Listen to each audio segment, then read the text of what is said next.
Total War Three Kingdoms is a turn-based strategy real-time tactics game set during the fabled Three Kingdoms era of Chinese history. The game starts players off in 190 CE, when the warlord Deng Zhuo rose to prominence and ushered in the end of the Han Dynasty.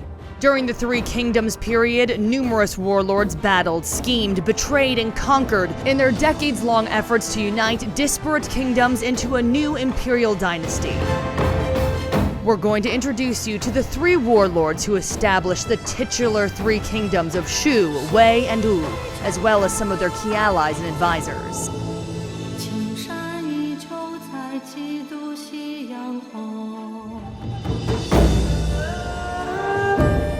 Born in 161 CE, Liu Bei grew up as a commoner, but was the great-great-grandson of the Han Emperor Jing. Traditional retellings of the Three Kingdoms era cast Liu Bei in a heroic role as the modest, wise, and virtuous ruler of the Shu Kingdom, whose humble upbringing allowed him to empathize with the commoners under his command. He was charismatic and inspiring, easily attracting loyal followers who trust and support him.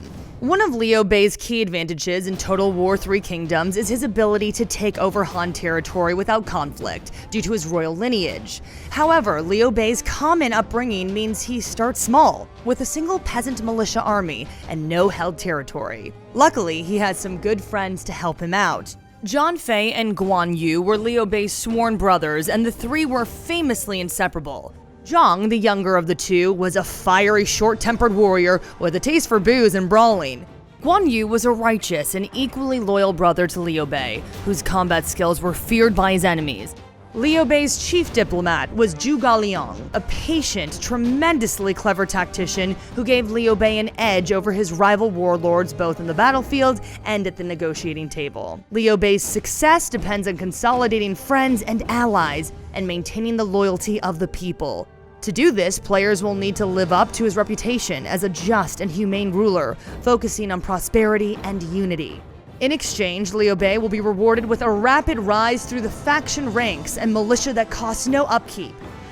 And of course, the Han Emperor's blood running through his veins makes him seem a more legitimate ruler to many rivals who may be considering an alliance. Weigh your options carefully, for early on you'll have to make a key decision that could lead you into open conflict with one of the most dangerous warlords of the Three Kingdoms. In most retellings of the Three Kingdoms' histories and tales, Cao Cao, warlord of the northern kingdom of Wei, is the villain.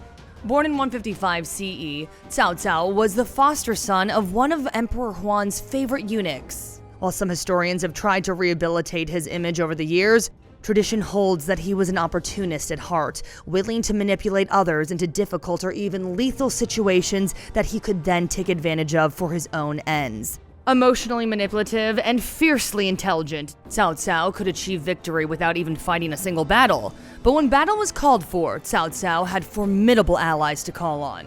Xiahou Duan was one of Cao Cao's most trusted military generals, as well as his cousin. It was during a battle against Liu Bu's forces that Xiahou Duan took an arrow in the left eye. Xiahou Yuan was another of Cao Cao's cousins, known for his bravery and speed. While somewhat reckless at times, he fought many successful campaigns in the northwest for Cao Cao.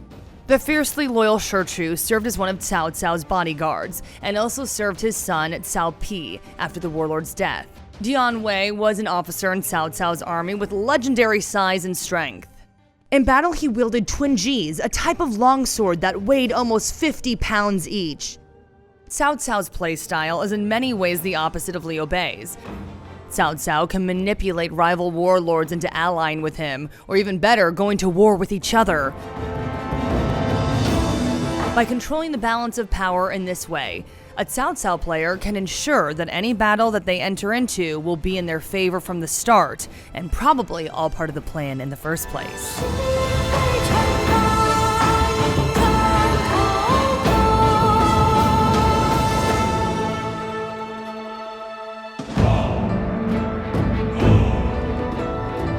Swan Jen was the warlord of the Southeast Kingdom who would establish the Wu Kingdom. Unlike Liu Bei and Cao Cao, Swan Jen had no royal lineage or connections to the courts of any emperors. Although he's believed by some sources to be a descendant of Sun Tzu, the legendary strategist who wrote The Art of War. Traditionally, Swan Jen is portrayed as a daredevil, taking enormous risks to accomplish his goals and win the day.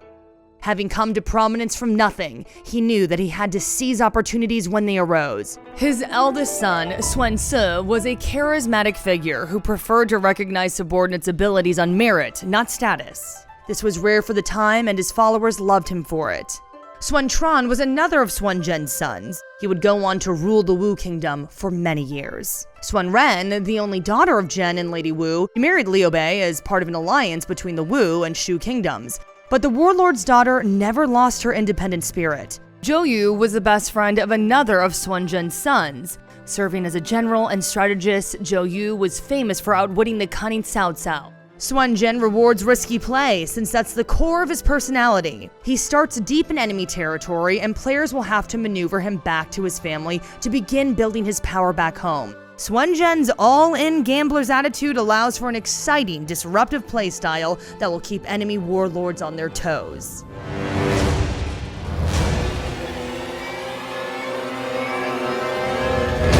The historical personalities behind the Three Kingdoms period are fascinating, but of course Total War Three Kingdoms puts history at your mercy. What if Cao Cao was a bit more reckless?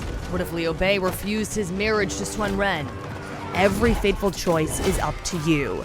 Total War Three Kingdoms doesn't just let you relive history, it lets you rewrite it.